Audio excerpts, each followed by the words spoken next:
Am I good? Test, 1, 2, 3, test. Is it good? 1, 2, 3, test. I have to take the mic off of my mouth. 1, 2, 3, test.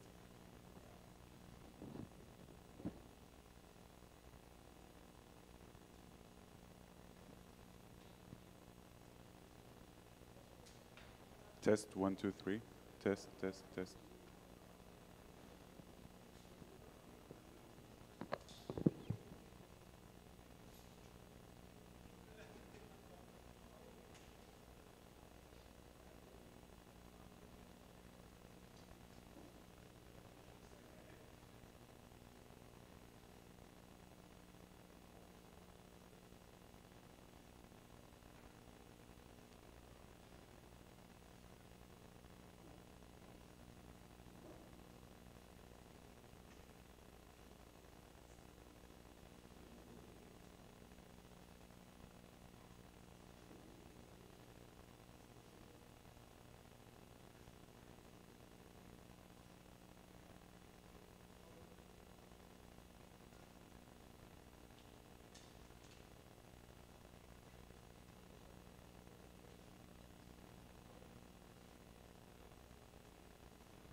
Ready? 1 minute.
All right, so I would like first to thank everyone for being here.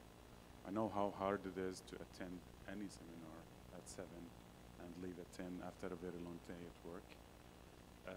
So your time is much appreciated, and I hope that you really will get something out of the talk. Let me please introduce Jerry from the Tech Future Group.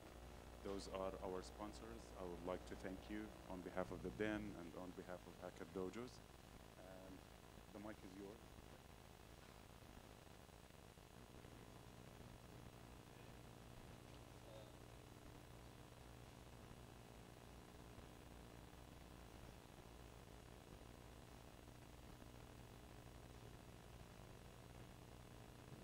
All right, well, there we go. Okay. So let me just give you a brief overview of who I am and who Tech Futures Group is. So Tech Futures Group is a nonprofit. We provide free business advice to tech companies. Our services are free. We don't take equity, and we don't accept cash. The way it works is you apply to Tech Futures Group. If we like what we see, we pair you with an entrepreneur in residence. Serial entrepreneurs had a good exit or two. They provide strategic CEO level advice, and bring in our specialty advisors if you need them. And so I'll go through that in a minute. I'm going to go through this presentation relatively quickly because I think what's more interesting is what's coming after me. Edgar Cerrone is in the back, so the two of us are from Tech Futures who come by and say hi to us. So we provide assistance to companies in pretty much any stage, including pre-venture. So it could be an entrepreneur, a team of entrepreneurs without a company, with a technology that's somewhat developed, so very, very early, all the way to a company that's been around. Sweet spot is beta product or better, 2 or 3 people in the team, some understanding of the product market fit. Next slide.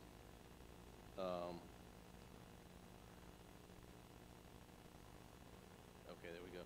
So we help a lot with fundraising because we know that that's really important for early stage companies. And we go pretty much the whole gamut, all the way to Series A. We do something that a lot of other folks don't do. We help you get government grants. And these are wonderful because they're non-dilutive. And they range in size from 200,000 on the small end, actually about 150 on the small end, all the way up to over $1 million. So we've been very, very successful with that. The shutdown isn't going to affect that. Okay. Okay, so we're not an accelerator, we're not an incubator. We don't offer office space. We don't offer cash for equity. We don't have a programmatic element. And we don't do a limited time. I was one of the original founders of Tech Futures Group back in 2012. I'm still advising clients from 2014. So all we do is provide just great advisors. We don't do the work for you. We just provide advice. So we'll tell you if we say you should do a one-pager so you're prepared for pitch talking to VCs or angels. We'll say, here's what they look like, go do it. We might say, here's some grants that are important for you. You write the grants. We'll review it, but we're not going to actually sit down and write the grants for you. Okay? Advising help is pretty much, I'll just let, very quickly, but it covers the gamut of what we think a lot of small tech companies need. The CEO level business strategy, I think, is extremely important, is underappreciated. We do a lot of that, but we also do IP, we do manufacturing, we go to market, business development, and we do a financial modeling, so you'll have a better idea of how your business will make money and be better prepared for pitches, and we help with pitches. These are the things we're measured on: capital infusion, which for us is mostly equity and grants. So if you get a loan, or if you get a piece of equity or equity investment, or you get grants, we get a pat on the back, and then later jobs and revenue. So the way it works is you apply to Tech Futures Group. We'll review the application. If we like what we see, we'll pair you with an entrepreneur in residence. Serial entrepreneurs had a good exit, high net worth individuals. They'll provide CEO level advice, and then bring in our specialty advisors if you need them. IP folks, somebody who does manufacturing, grants, and then the financial modeling. So you're in the center of our universe. I'm not going to go through these folks. You can go look on the website and see. But these folks have all been very successful in a variety of industries, so they can help bring each other in if there's something that's specific to your industry. patent attorney, manufacturing, financial models, and then the grants again. High potential clients will receive more time, so we're very clear about that. If you're not moving forward, we'll slowly reduce our time spent with you. So here's what we've delivered last year. Look at the capital infusion, 40 million, 37 clients received 40 million in capital infusion with our help. And these are folks who will write a note that says, without TFG, I wouldn't have gotten this. So this is real, these are real numbers. We advised about 235 clients last year. Since the beginning, we've advised about 700. So we're moving pretty quickly. And then year to date, you know, we've had about 195, just under $200 million in capital infusion. Again, Edgar's in the back, I'm in the back. Please reach out to us, techfuturesgroup.org, Jerry at, and there's my cell phone. Thanks.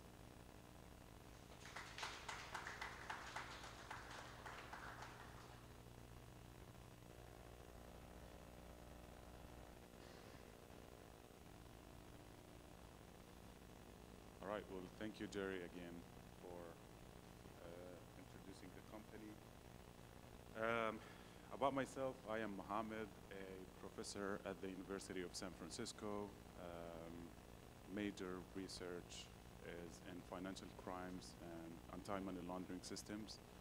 And one of the people who joined the train of the hype of blockchain and started to be interested in it. And I worked as Director of Research and Development in some companies here in the startups in the Silicon Valley. And currently I am a co-founder of the Den, which is a training company for blockchain developers and blockchain business people.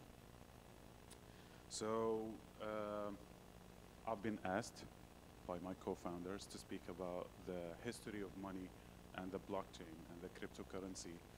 I was thinking of how will I talk about the topic and make sense about it. But thank you, one of the audience came and chatted with me before, and then I've seen how important it is to speak about the history of money and how blockchain is going to be in the future. So if we look at the history of money and how it's started,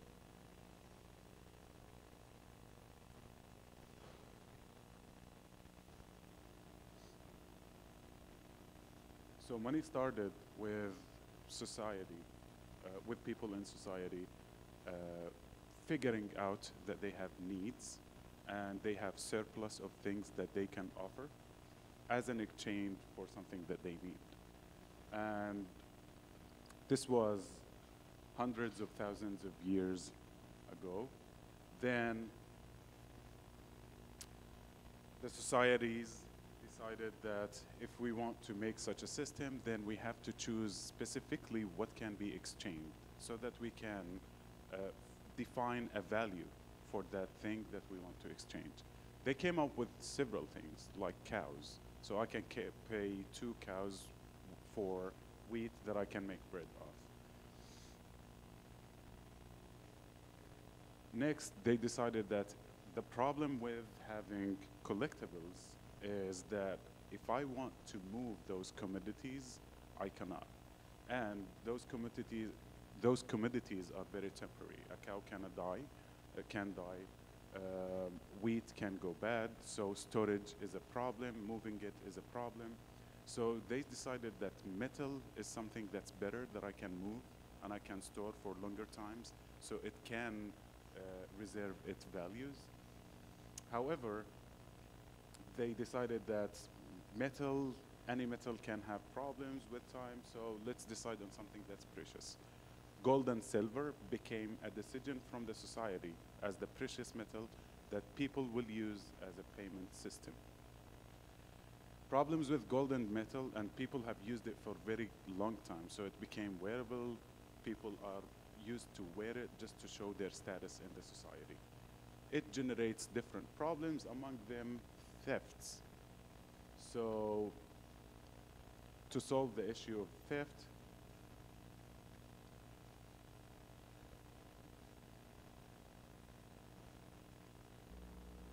to solve the issue of theft, people decided that I want to save my gold and precious metals into a place that I can trust, that it will not be stolen from there. So they chose temples. Do you know why? Anybody? Yes.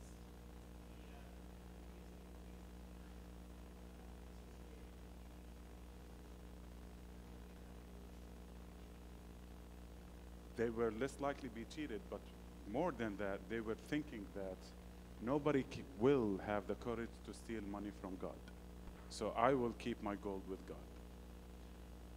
Next, but the priest used then to give them a note that is kind of an assurance, that a receipt of the amount of gold and metal that they have in the temple. Governments and banks liked that idea, so they said, why don't we take the job of the priest? So they did the promissory notes that says that bring us whatever gold you have, and we will give you a note that promises you that we owe you this amount of money. Whenever you want it, you can claim it, and we'll pay you back.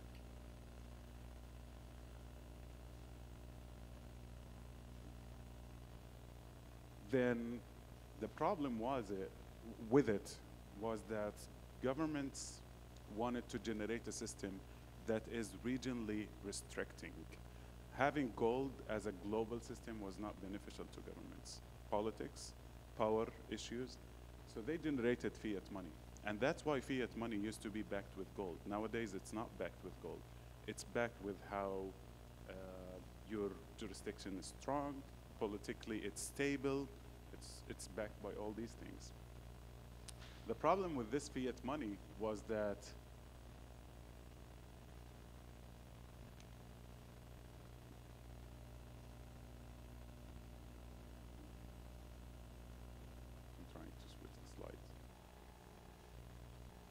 the problems with fiat money is that you have one authority in every country that is generating that system, which is kind of a central bank. So if we take the Bank of England, for example, it was the only entity that was allowed to issue any money, and this money is basically a legal tender, which means that it is approved by the government and everybody else has to accept it. So if you go and try to buy anything from any store, they have to accept it because this money is issued by the entity that's approved by the government. If we look at Scotland and North Ireland, we had 7 banks that said, okay, I don't believe in the Bank of England, so I want to generate my own notes. And I will make some kind of commitments to the stores so that if anybody has a note that's been issued by me, they can take it as a payment system. So that's why in Scotland and Northern Ireland, we used to have 7 fiat currencies. Banks decided that it's very expensive for them to start generating fiat and printing it and making sure that this fiat cannot be forfeit. So they said, why don't, if people are using now computers, why don't I utilize those computers so that people can trust me by seeing numbers on their screens on the computer whenever they brought me their money. And that's our actual bank accounts nowadays. In real, you might have $1,000 or $100,000. It's just a number on your bank account that you're tracking, that you're seeing. It is a promise that the bank owes you this money, but it's not necessarily can be given anytime. What if the bank decided to close? What if the bank decided to freeze your money? So that was a big problem for different people for different reasons. Why do I, for example, if I am originally from Iran, why am I not allowed to send money to people or to my kids who are studying in the United States? Because Iran was blacklisted, right? So a lot of social issues became as an effect from political issues because of the banks and governments controlling currencies. So people decided that can we generate any monetary system that does not have any central authority controlling it? Satoshi Nakamoto in 2009 wrote a paper. He said that, or she said, or they said, nobody knows until now who Satoshi is, Um, that I have a system that or technology, if I put together, this technology can generate a financial system, and this financial system can solve a big problem that nobody is able to solve nowadays, which is the double spending double spending of the money. Just here an eye-opener that the idea of virtual currencies was not generated by Bitcoin. Bitcoin is not the first virtual currency. We had a lot of them, and they were invented way before 2009. The problem with those digital currencies that Satoshi solved in Bitcoin was just the double spending account, which is, if you have a visual currency, it's all just a registry that you have a value in your wallet somewhere on the internet. How can I prevent you to spend it twice at the same time? This is what Satoshi solved in Bitcoin. And let's see how or what does it mean here. In general, just a reminder, if I want to say that there is a financial money system that is of a good quality, it has to be scarce, because by nature, us human like to be of two types, or like to divide our community into two types. A type or a one portion of the community that has a surplus of the money. The other portion of the community is working hard to have this surplus of money. So hence, any financial system that humanity came up with has to be scarce. The other part is it has to be divisible. Third one is it has to be portable. I have to be able to pay people from anywhere and everywhere. It has to be durable and recognizable by everyone and fungible. Fungible means that it has a value to be transferred anywhere else, basically. No, portable means that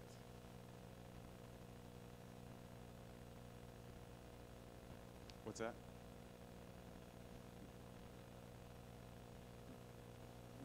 With time, but this is not, this is durability.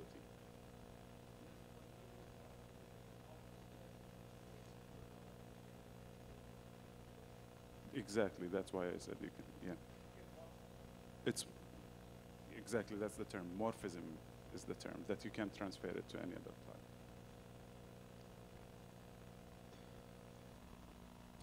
So the technology behind Bitcoin is blockchain, and a lot of you, I'm sure, heard about blockchain, but let's look at it from a financial system.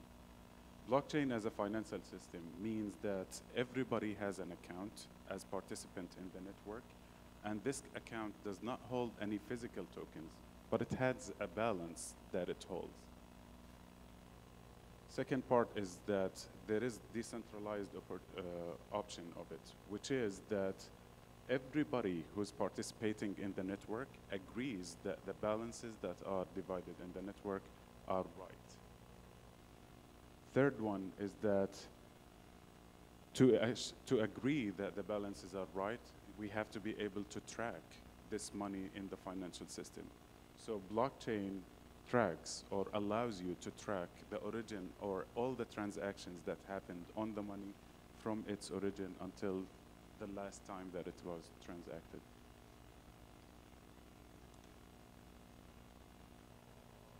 And the other part is distributed ledger, which means as much as we have a place where we save all these transactions, everybody who is participating in the network has a copy of those transactions that are saved.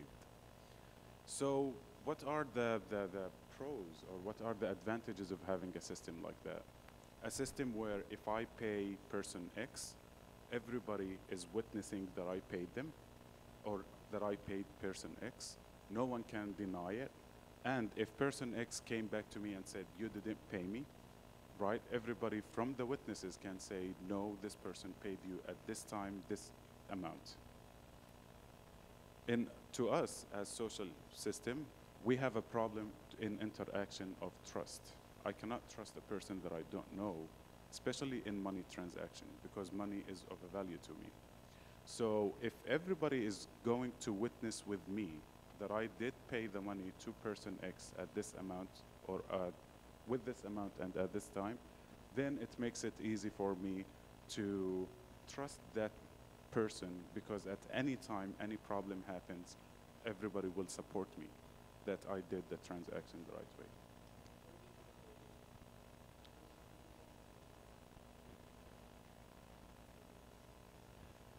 Now, technically, if you want to form a coalition, you need to track back all these transactions that have been approved by everybody else before. And that will take a lot of computation power to do that. They called it the 51% attack. You need at least 51% of the network to do that. So it's computer-wise, it's not feasible to be done.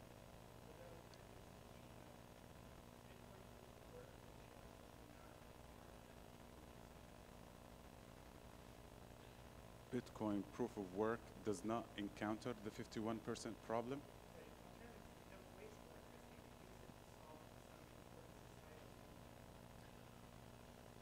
There are a lot of alternatives for Bitcoin.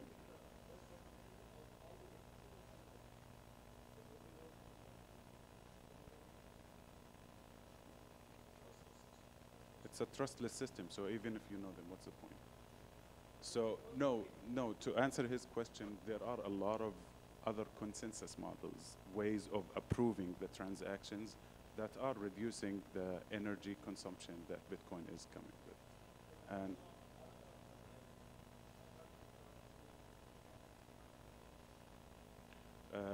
if you want offline after the lecture, I can show you one that really does not consume any much energy. Okay, thank you. So you know it, right?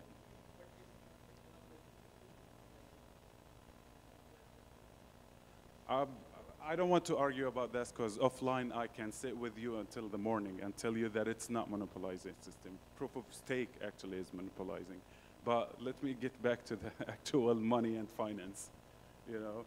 So the whole idea is that we generated a system, and this system is decentralized. It allows us to interact, exchange value, exchange money without the need of any third party that will approve those transactions. The system itself will approve those transactions. Once people start to read about this, then a lot of ideas came across of how can I apply this or such system or the benefits of such system in actual life, and especially in businesses. So one of the examples, the simplest example that we can think of, is the escrow system. You need an escrow system to trust the other party to interact with them. Such a system, it's a trustless system. You don't need a central party to approve it. So if I want to buy a house now, I don't have to pay an escrow system for 5 grand, whatever it is, just to make sure that they're gonna keep my money safe and they will bring me all the documents that I need in terms of titles of the house. Now, a lot of people thought that in 2009, up until 2017, that Bitcoin or blockchain is the ultimate solution, and they start to ask very advanced problems. So I want to raise one point here. We are still at the very early stages of Bitcoin. There is a lot to be built on. Bitcoin as a network became, as if you track back to 1991, where the TCP IP model was generated in networking, its simplest concept was just, I want people to be able to exchange data. So that concept now became a big thing, and we became the Internet of Information. So people are arguing that blockchain or Bitcoin is just the skeleton on which everything will change, and the internet will become an internet of value. It's not only internet of information. So companies watched or people in the community of Bitcoin or of blockchain who understands it felt a lot of problems with it. For example, any transaction that needs to be approved needs time to be approved. In blockchain, ultimately, it needs 10 minutes for your transaction to be posted on the blockchain and for the transaction to be happening or to be approved by what we call the miners. As such, companies jumped in to solve those issues. Elliot, would you please just click on proof of work? So, but before talking about solving the issues, if we look at the functions of money, money can be a store of value, a place where you can say, I have this amount, I have $100 in my pocket, or a payment mechanism where I can tell you that what you have worth a specific amount and I'm going to pay it to you, or a unit of account where you can measure the value of things by this unit. If I say that a shoe is worth $200 or a disc worth $500, I'm using the money as a measure for me of the value of that shoes or the disc. We're not there with Bitcoin. It needs a lot of time to have the three functions that you see here. I can see it as a store of value. No one can tamper with your wallet, and everybody can see how much money you have. It's approved, it's good. I can see it as a payment mechanism. I can pay you for any services that I'm getting, and the transaction of the payment will be approved, will be secured, will be tamperless. I can't see it as a unit of account. The reason why is that for now, up until now, Bitcoin or blockchain or any cryptocurrency is fluctuating, so like, or is fluctuating to the maximum. So we cannot use it as a reference to measure any value of anything. So I cannot say that this table worth 1 Bitcoin or 5 Bitcoins until I can have a reference of what's the value of the Bitcoin. So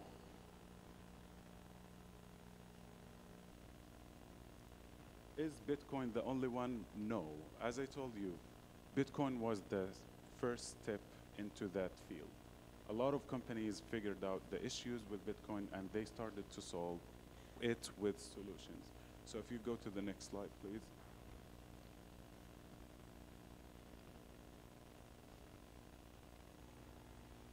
So here, up until now, we have about more than 1,000 cryptocurrencies now that are on exchanges and that you can use.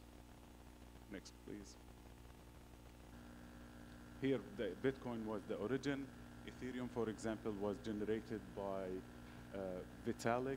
He figured that with Bitcoin, I'm missing one thing, which is the ability to have a programming capacity that can generate automated network transactions.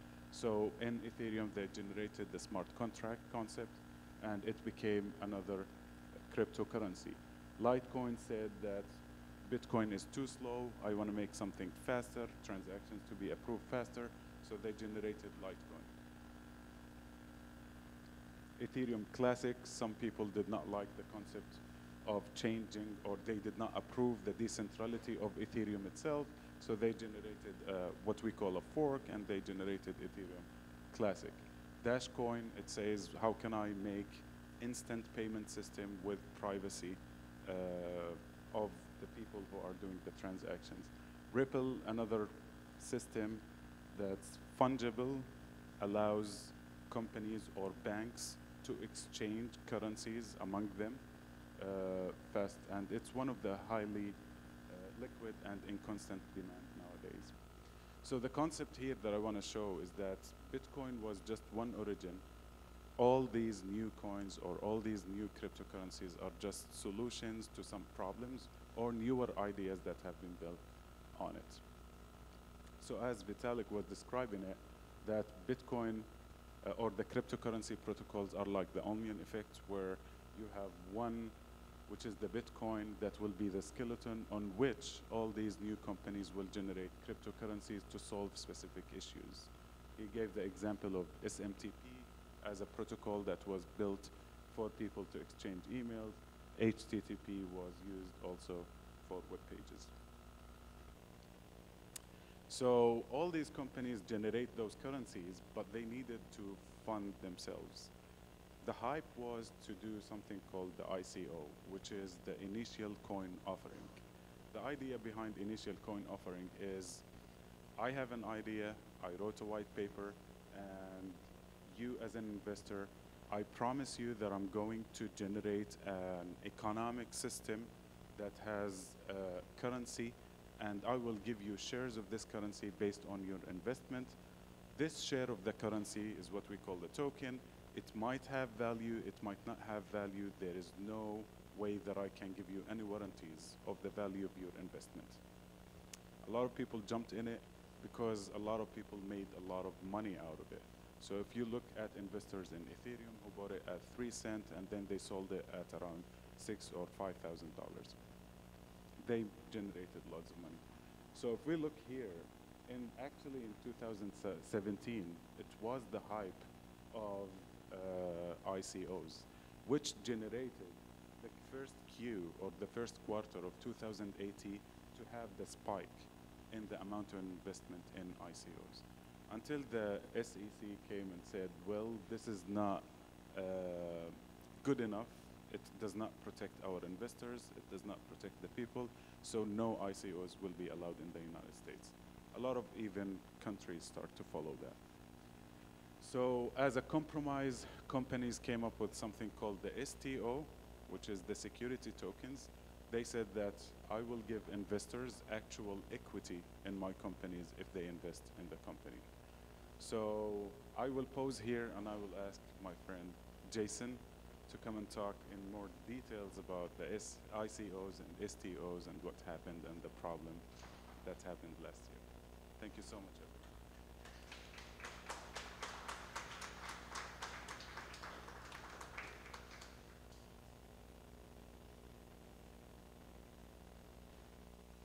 Thanks again, everybody, for coming out tonight. Get this set up here. No slides for me. My name's Jason. I'm an advisor at the Den. I've been in blockchain and cryptography space for a very, very, very long time. I started, well, long time for me, 42. Started in the 95. I started taking classes in cryptography, and been following it all the way through, and digital payment systems and the internet. So I feel that I need to explain more of the history and some more details, a deeper dive into like how Bitcoin came to where we're at in 2019. Is that okay with everybody? I don't know what everybody's level is on understanding of blockchain, but is it cool if I take a deeper dive on all this? Throw some dates out. Don't have slides, just something to think about. So when it comes to like electronic money, the first use of the term of electronic money was in 1983 by an author by the name of David Chaum. He conceives this electronic payment system that he calls eCash, but he never implements it. He just thinks of, hey, here's a system of how we could do, you know, electronic money. Yes.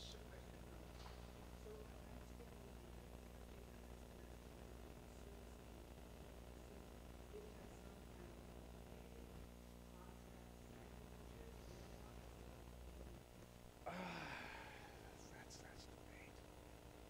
Such a debate. I guess my focus is more on the internet and how the internet has created digital payment systems. You can look at those too. Yes. I wanted to start. at 83. It's just easier to get from 83 to 81, or to 91. So from there, that was my intro. At 83, David Chaum. Look him up. Wrote an article about electronic money. Branded it as eCash. Another important thing is in 1990, the Electronic Frontier Foundation is founded. If there's any point to take away today is please look up the Electronic Frontier Foundation if you don't know who they are. They're really important people. They do civil liberties for people online. They're out of San Francisco. It's a nonprofit organization, and they've actually helped a lot of what I'm about to talk about happen. They've assisted in it. Next big point is in June of 1991, PGP encryption is released by the author is Phil Zimmerman. He makes a application called Bassomatic. It's a play off of Saturday Night Live sketch where they have a machine that has bass fish come out of it. He takes his invention, PGP encryption, and decides he's going to give it away to peacekeeper people that are online, political activists, particularly peacekeepers. He gives it away. Says, here you go. Here's this encryption that I've made. Use it for protection on your emails. Use it for protection on bulletin boards and things like that.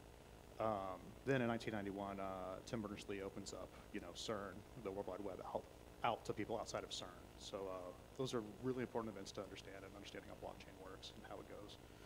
In 93, PGP ends up going to court. Government decides to investigate Phil Zimmerman because he was his exportation of PGP. PGP has always been 120-bit encryption. At the time, the federal government would not allow people in the United States to export encryption that was over 40-bit. And so even though when he put stuff on bulletin boards, he was listing it for US use only. Those are, how the internet is, it's just a suggestion. So people were taking it. With that, there was a big investigation on, encryption and what Americans can use, what the world's allowed to use for encryption, how Americans can work with the outside world with encryption. So it's key to know. So when it comes to digital payment systems, there's a fallacy out there that Pizza Hut sold the first item online, which is pizza, in August of 1994. That's at the end of August 1994. That's actually a fallacy. August 11th of 1994, the first e-commerce transaction actually happened through a system called NetMarket, and it was a Sting album. So if you ever go for that trivia, Sting album was actually the first thing that was sold on the internet through a true e-commerce transaction. What's interesting about that is that happened in August. Yes.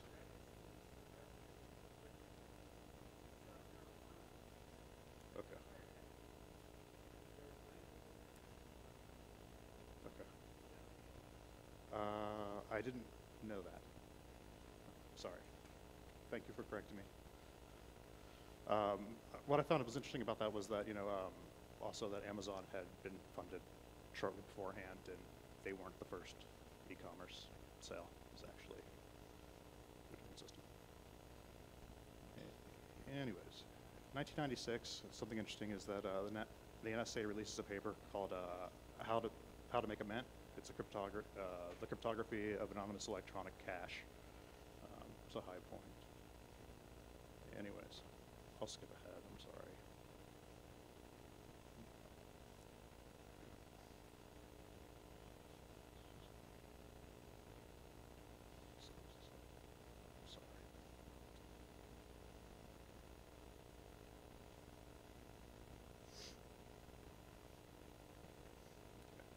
Important case when it gets to ICOs and things of that matter happens. It's a company out of, they're outside the country, but they ran out of Florida, out of Melbourne, Florida. A company called eGold, and what they were doing was just before blockchain. They were coming up with payment systems. 1998 was a big year for payment systems. We had X.com was coming online. Coinfinity was trying to come online. They were trying to figure out how can we buy and sell products on the internet. eGold was there, and so what eGold would do is they had gold bars, had serial numbers on it, and what they would do is they'd do fractional sales. So I could, do a buy from Daniel here, and we could transfer some eGold tokens, which is a digital token. And anytime they ran an audit nightly that would say, hey, this is what we have in reserve, show the reserves each night, but it was centralized. It ran for a while, starting in 2005.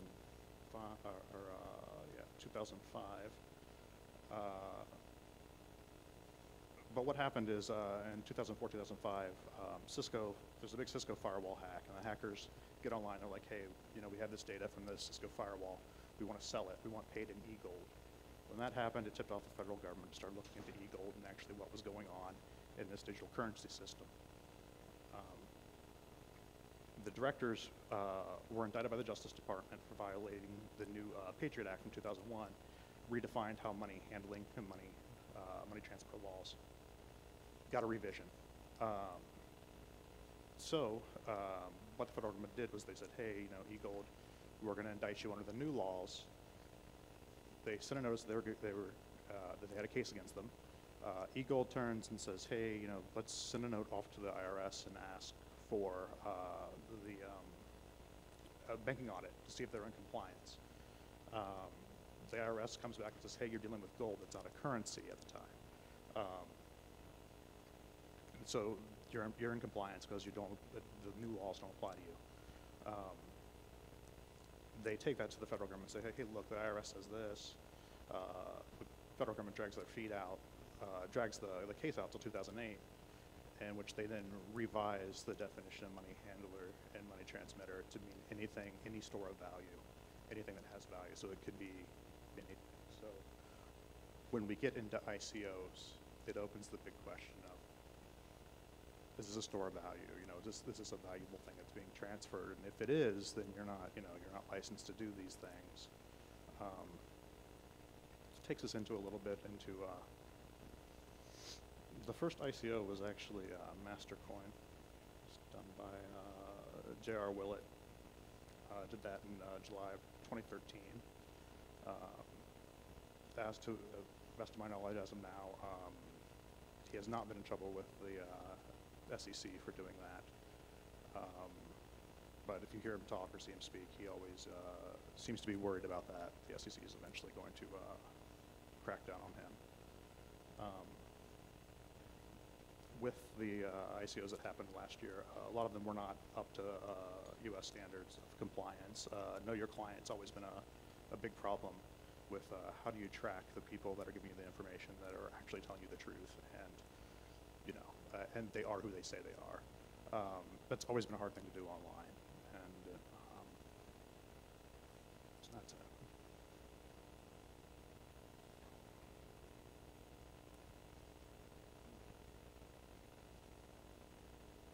Anyways, so other things that happened with the ICOs is, you know, like in May in 2016, we had the DAO exploit. I don't know if everybody heard about that. It was with Ethereum. The DAO was one of the largest ICOs in history. They raised $150 million in May of 2016. By June of 2016, the flaws in the DAO contract led to a $50 million Ether exploit. So it wasn't a hack, as so much the contract codes that they had exploited code in it, and an enterprising person decided to exploit that particular line of code, which locked in a bunch of money. With that, that's how, like Muhammad was talking earlier, how from that caused the fork in Ethereum that created Ethereum and Ethereum Classic. Sorry. Oh. I'm sorry, that's about all I really have, just talking about that. Is there any questions about the ICOs over last year? Well, the SEC hasn't rolled out anything against anybody that I've seen so far. There's been a couple, but they've been really low-hanging fruit, like that we're offering stock and things like that. So there's a difference. Way back, gosh, I can't remember the year, but Jason Voorhees, not Jason, gosh, Eric Voorhees. Jason Voorhees is the movie guy. Eric Voorhees. He ran a thing called Satoshi Dice. I don't know if you've heard about this, but it's a gambling platform that he had, and he's like, hey, this is Satoshi Dice, I want to do this. I'm going to offer equity in this. You know, just open it up to the public. Send him some Bitcoin, and you can get, you know, shares of Satoshi Dice. 2 years after he did that, the SEC did come and strike him down and say, hey, look, you can't do this. This is an unregistered sale of securities. In return, he had to go and buy the stock back from people, and he also got fined about $50,000. So that has happened before, and that happened, you know, years ago. And so these people that were doing these ICOs should have, you know, should have seen that, you know, and planned a little bit ahead. You know, there's a history that the SEC would do something like that, but they decided they're going to do ICOs anyways. They might have changed the wording a little bit, you know, so it wouldn't say security or prospectus or things like that. But I mean, a lot of them were guaranteeing profits, and that's a key thing that is looked at by the SEC.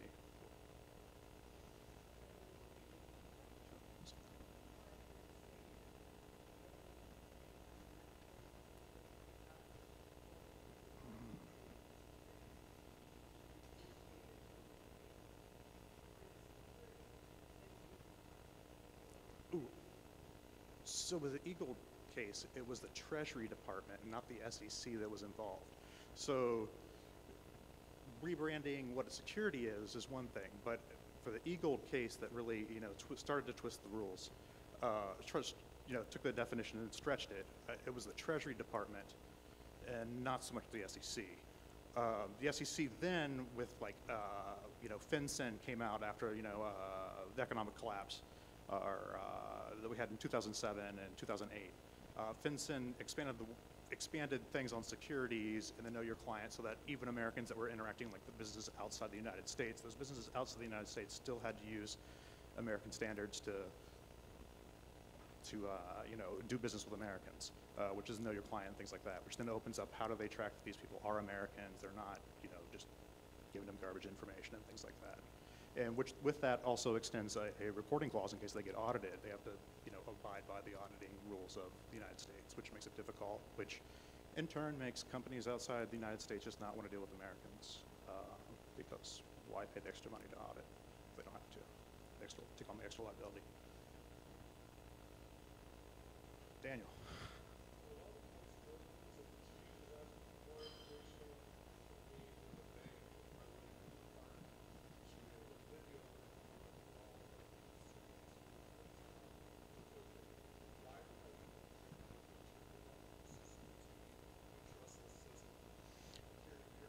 Yeah, I don't know why people do that. Oh, well, it's greed. It's greed. They want to make money.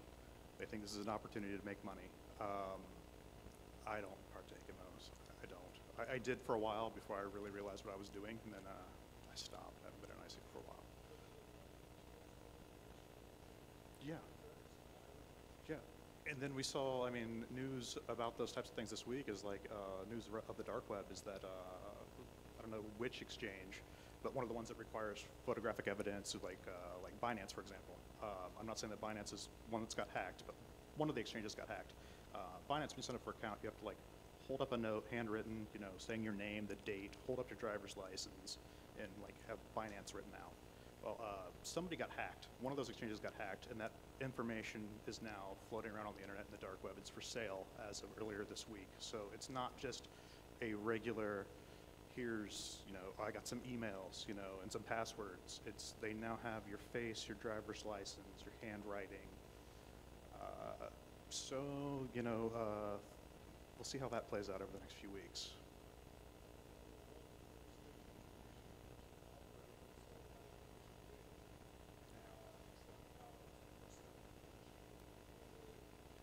Yeah, they probably were.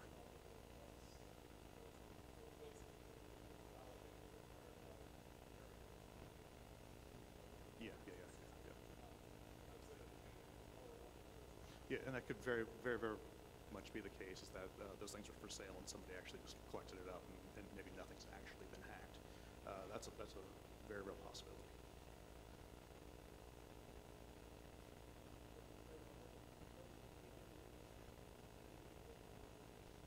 Yeah, I know.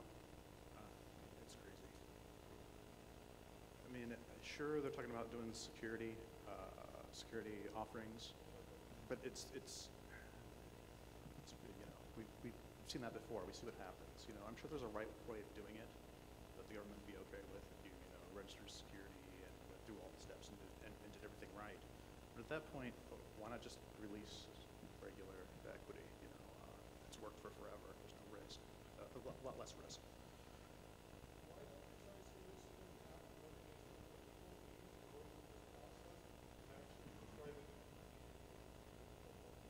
I don't.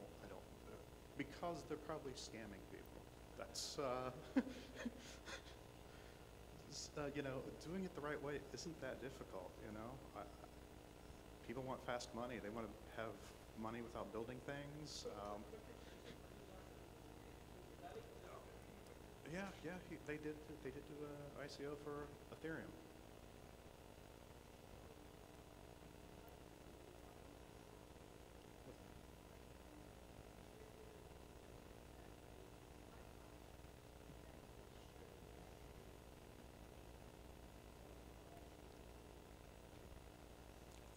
Yep. I don't know if it even needs an ICO to start that. Just somebody should, you can write a contract to make sure that, the money is tied into the contract until the people vote that the money's released. And it's I've seen a couple examples of that. Yeah, it's a good question. Yeah.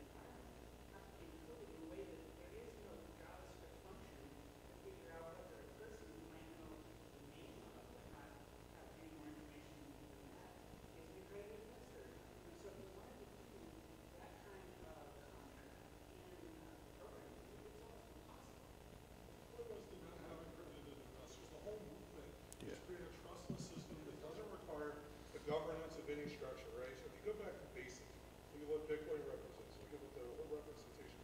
I should be able to transact with anyone here without you or anyone else knowing who I am, or if I disclose who I am, the transaction hits the network. I broadcast, I signed it. So therefore, if I want to invest, if I want to give some token $30 million, I should have the ability to do that. And just writing a smart contract, yes, you're right, but when we start using the words accredited investors, that defeats the whole purpose of what we were in this space to begin with. Like straight up, it defeats the whole idea. Remember, don't get it twisted. The idea of a third layer, a third party, a trust system was not in Satoshi's vision, was not in Satoshi's white paper, was never in anyone's white paper. It became a thing because of that 5-letter word that starts with T, ends with T, and it has greed in the middle because that's what everybody's doing right now, and that's greed. Everybody's after the money, that's it. If we were truly about protocol improvement and what we want to do, people would stop ICOing and commit this shit into mastery. Just saying. Just saying. And there's other legal options to move equity without even DPOs, for example, direct placement offerings. You can sell to people in your state, friends, people you know, equity. It could be anybody. They don't have to be accredited investors. It's fine. Nobody does that. Spotify did it. Ben and Jerry's did it. Maybe the idea of the accredited investor is a bad example. If you want something to help, you might want to know how many contacts are in this address book. And that is a function that will not only be available to you as a JavaScript to run inside of your domain. Well, no API call. You can execute that thing against anything with OAuth and a few other.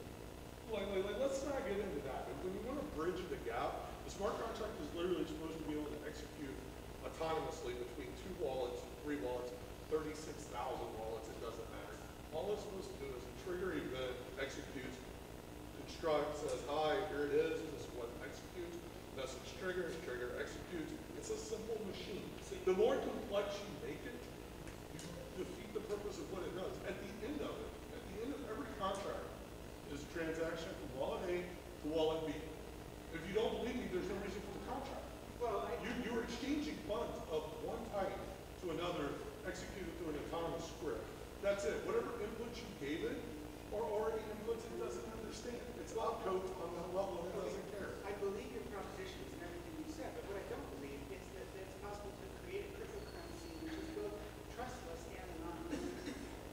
I disagree that it's impossible to create trustless and anonymous because I can tell you right now, knock on wood, I have Bitcoin wallets with several Bitcoins that have never been traced.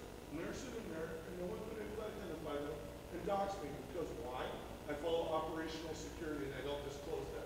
You wouldn't tell me how much money you got in your bank account. I'm not going to give you a Bitcoin address to trace mine. Well, if I wanted to pay those wallets, I would expose Create a second wallet, turn around, use an exchange against itself, a decentralized exchange, load it into that wallet that you wanted to spend and pay for something. And guess what? You use the system against itself to provide to you operational security to not disclose who you are and what you are. There might be an inductive argument against the production of the series. It's all about the operational security. Understand the dangers that you have and what generates the need for trust. All right. Daniel's a good friend of mine. He's been in this space even longer than I have. He's a good guy. He's real smart. Sorry for... No, it's okay, man. It's part of the reason why I'm like, Daniel, please be at this event. Okay. Any other questions? Yeah.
I can say that some businesses and projects on top of blockchain space are very much like you're saying.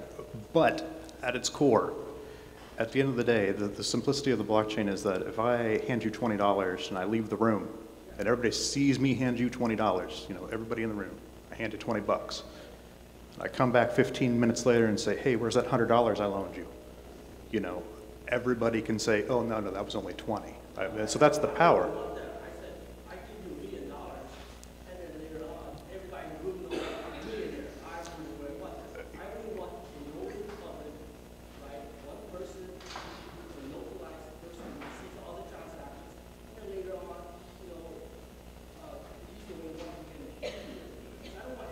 Yeah, there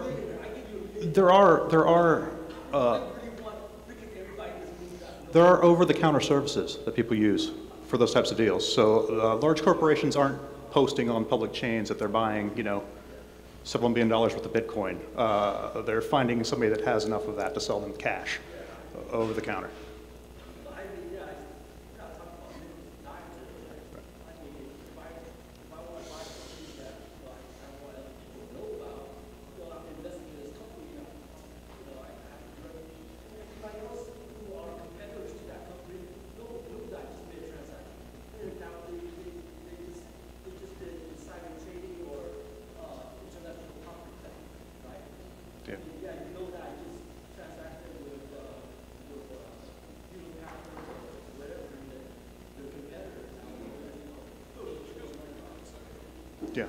Yeah, it does.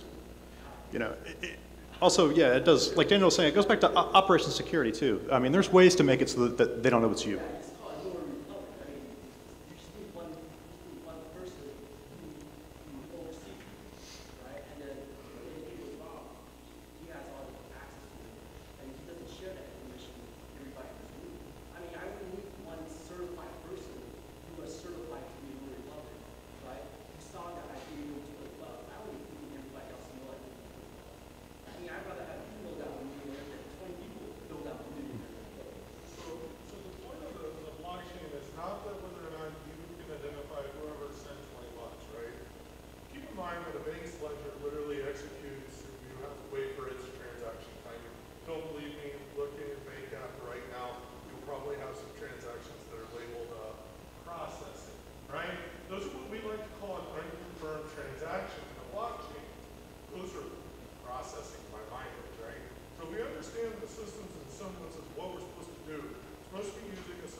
So if I want to operate in a way that is, let's say, secretive, or I don't want to tell everyone what I'm doing, then it would be of my best knowledge to understand the operational dangers of using a transparent system.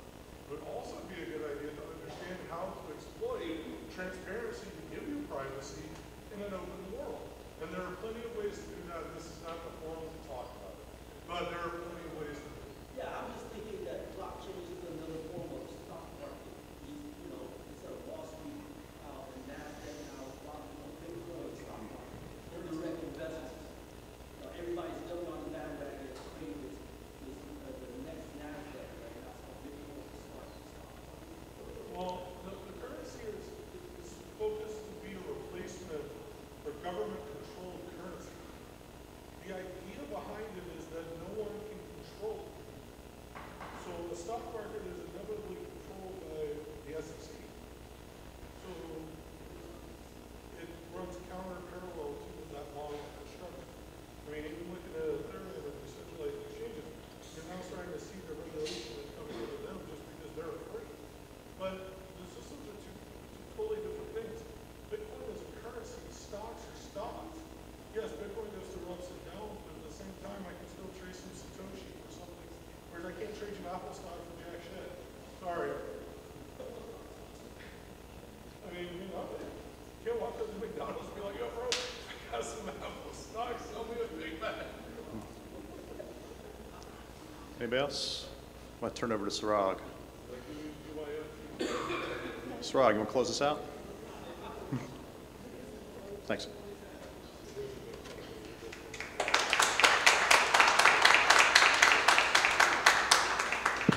All right, guys. Well,